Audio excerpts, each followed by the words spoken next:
Kali ini gue akan bikin video yang sedikit berbeda, di mana kali ini gue akan menjelaskan tentang agenda dari para mafia uang, atau gue sebutnya kartel fiat. Gue udah ngomong ya dari dulu, bahwa lu kedepannya akan makan kecoa dan ulat sagu. Dan sepertinya semua yang keluar dari mulut gue, di setiap video yang gue buat, itu akhirnya jadi kenyataan. Jadi awal-awal kalian, teman-teman semua yang mungkin membenci gue, nggak suka karena cara penyampaian gue, akhirnya kalian mulai sadar dan dengar bahwa, oh, ternyata dia selama ini benar. Kenapa gue benar? Karena gue udah ada di ruangan-ruangan tertentu, ya. Di hidup ini gue udah sampai pintu-pintu paling akhir kalau kalian bilang ya. Gue udah ketemu dengan orang-orang paling berpengaruh bukan hanya di negara kita, bahkan di dunia. Gue tahu persis agenda apa yang mereka mau lakukan dan caranya bagaimana. Gue sudah bilang bahwa lu semua akan susah cari kerja itu dari 2022. 2022 akhir, gue udah ngomong, lu semua akan susah cari kerja dan sekarang lu baru kelabakan. Wah, cari kerja di luar, cari kerja di luar. Gue udah bilang upgrade skill. Dan banyak dari lu, setiap kali gue kasih tahu tentang sesuatu ya, gue ngomong Bitcoin dari 290 juta, itu gue dimaki. Oleh bahkan orang-orang di instansi dan oknum-oknum tertentu ya. Banyak yang gak seneng sama gue. Banyak yang ngomong bahwa oh, ini anak kecil ini tahu apa sih ya. Oleh kartel-kartel mafia uang itu yang gue sebut. Mereka punya berbagai macam senjata, mereka punya berbagai macam arsenal yang bisa dipakai untuk melawan orang yang mereka gak suka. Banyak mungkin dari teman-teman gue yang di atas sana itu kasih gue saran.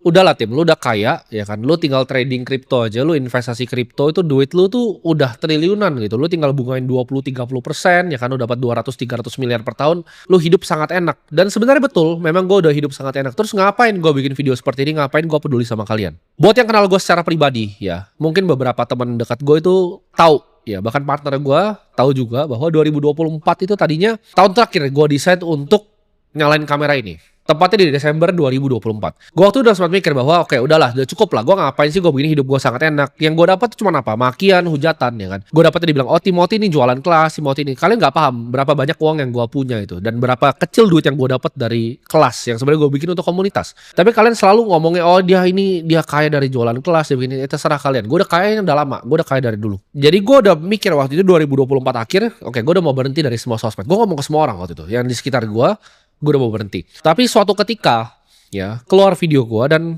ada orang yang DM gue ya, bukan cuma satu tapi mungkin sekitar 15-20 orang. Dia bilang bahwa sebelum nonton video gue udah dalam jeratan hutang, udah gak tahan lagi, udah gak mau hidup lagi. Tapi karena dia nonton video gue, dia jadi semangat untuk hidup lagi dan sekarang hidupnya lebih baik. Di saat gue baca itu, gue inget janji gue ke diri gue sendiri ya. Gue janji kalau misalnya gue lepas dari rantai uang setan ini, gue akan bantu kalian semua lepas dari rantai ini. Itu gue janji ya, di diri gue waktu gue umur 15-16 tahun ya. Gue janji ke Tuhan yang di atas, gue bilang kalau sampai gue dilepasin dari rantai ini, gue bisa bantu keluarga gue bisa naikin derajat orang tua gue membantu lepasin rantai-rantai kalian. Jadi itu akhirnya gue decide lakukan dan 2025 ini lu lihat ya, gue bikin video malah justru lebih banyak. Padahal gue udah 2024 akhir itu gue udah mau berhenti. Gue mau udahin semuanya ya. Komunitasnya gue mau bikin stop pendaftarannya biar udah gak usah ada yang masuk lagi. Kenapa? Karena gue beneran gak butuh ya. Gue beneran gak butuh uang dari situ dan gue nggak peduli ya.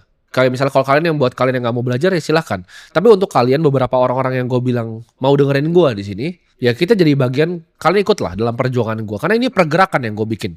Ini bukan cuma sekedar konten dan edukasi dan gue juga bukan sekedar influencer. Ada hal yang gue mau capai dengan semua yang gue bikin di sini. Gue pengen kalian tahu ya dari hati gue pengen kalian selamat bareng sama gue. Nah, tren apa yang gue lihat sekarang? Ya, jadi ini gue akan gambarin ya, agenda-agenda kartel fiat ini mereka mau ngapain sih di dunia. Dan ini adalah quotes terkenal dari Henry Kissinger ya. Siapa yang kontrol supply, dia akan kontrol the people. Dia yang kontrol energi, itu bisa kontrol satu benua, whole continent dia bilang. Dan dia yang mengontrol uang, itu akan mengontrol dunia. Ya, jadi para kartel ini mereka yang kuasain dunia, para mafia-mafia uang ini. Dan dari orang-orang yang menguasai uang ini, gue udah paham ya mereka investasi kemana dan arahnya kemana. Yang pertama mereka harus kuasai adalah atensi. Karena zaman sekarang itu udah bukan militer yang paling kuat, tapi atensi manusia. Kenapa? Kalau lu bisa bikin manusia tunduk, obedience ya, militer itu bergantung kepada kepatuhan manusia.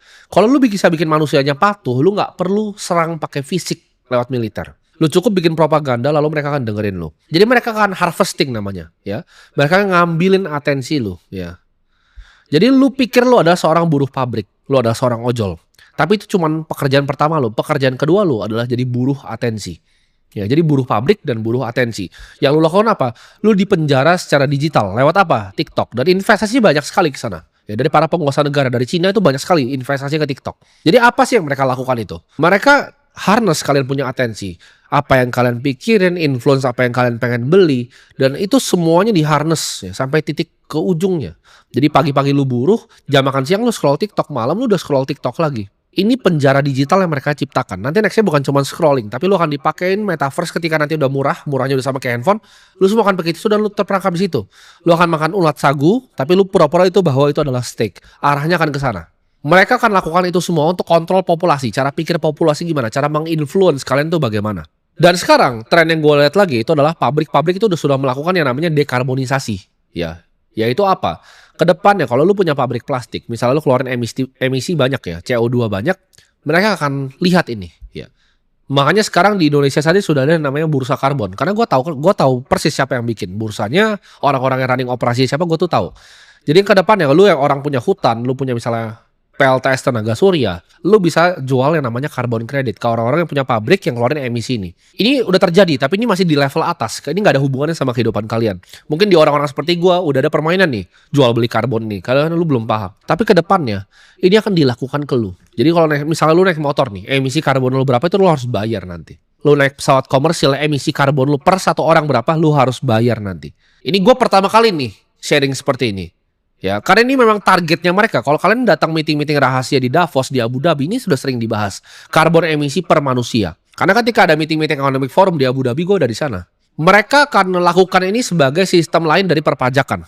Ya, jadi ini mereka akan dorong ke net zero emission. Mereka nggak mau dunia ini keluarin karbon lagi, mereka akan tagih karbon yang kalian keluarin. Karbon footprint per orang. Kalian jangan ketawa, ya karena ini sudah terjadi di depan mata kalian. Mereka akan kontrol kalian dengan tadi, penjara digital, bahan karbon lo akan dihitung.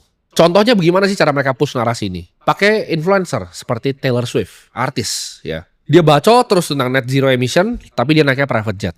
Kedepannya mereka tidak pengen lu itu tidak diawasi ya. Jadi sekarang aja kalau lu paham, ya lu benar-benar ngerti IT, semua yang lu lakukan di digital itu semuanya diawasi. Makanya gue sendiri, gue browsing tuh pakai cara yang berbeda dengan kalian browsing. Ya, protokol gue untuk akses internet itu sedikit berbeda dengan kalian mengakses internet. Lu akses internet di kafe, lu connect sembarangan. Gue tahu bahwa privasi sudah tidak ada lagi. Tapi kedepannya mereka kan sekarang diam-diam. Mereka akan make it more obvious ke kalian.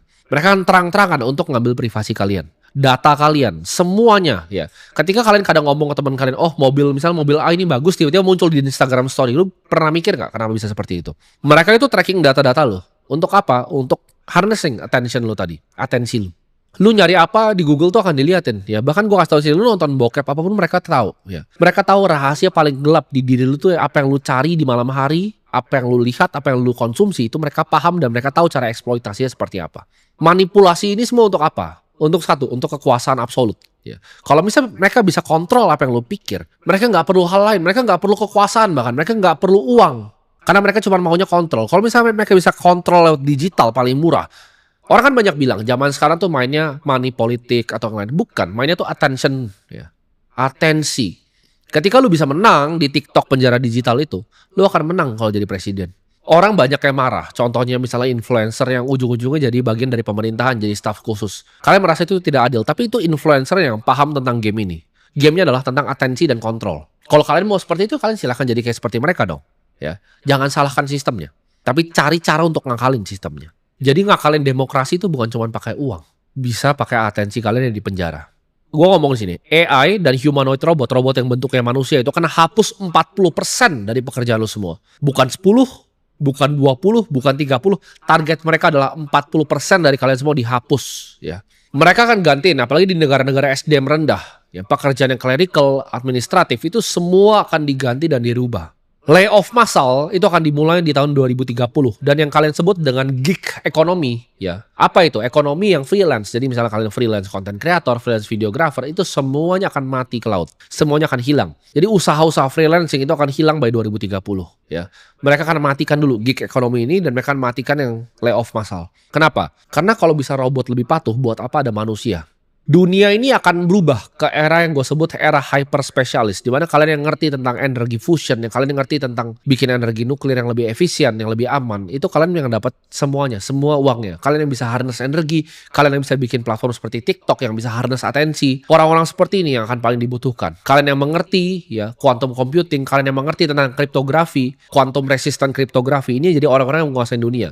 Orang-orang hyper specialist yang bisa menguasai machine learning AI. Tapi kalau cuma lu, cuma nyapu, cuma jadi akuntan, itu semua akan jadi sampah. Kedepannya mereka akan terus melakukan percetakan uang ini ya untuk memperbudak kalian. Nah, mereka akan nanti pinjam teknologinya kripto. Mereka akan bikin central bank digital currency. Nah, ini adalah Trojan horse. Ini kayak zaman persis Trojan horse. Lu kira dapat hadiah kuda, mereka masuk, mereka tusuk lu semua dari belakang. Mereka akan bilang pakai fiatnya. Mereka ini udah pakai blockchain sama kayak kripto, padahal itu beda.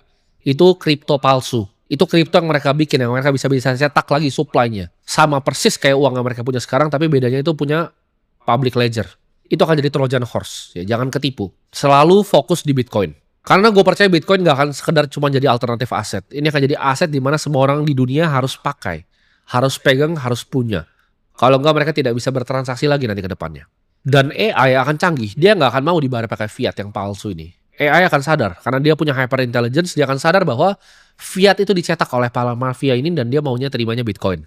Gue sebut di sini, alpha di market tuh akan hilang. Ya, jadi keuntungan yang kalian bisa dapatkan dari market itu cuma mungkin 5-10 tahun lagi. Karena semuanya aktivitas di market akan digantikan oleh robot. Lo akan cuma bisa lari ke indeks. Lo gak akan bisa dapat keuntungan plus di atas market.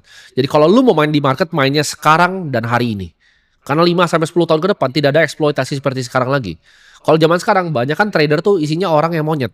Ya, jadi gue untuk ngambilin makan siang mereka gampang banget. Gue kayak ngambilin permen dari anak kecil. Setiap kali gue masuk ke dalam market untuk trade, gue kan udah belasan tahun di sana. Gue punya ilmu dan knowledge yang ekstensif dan uangnya banyak.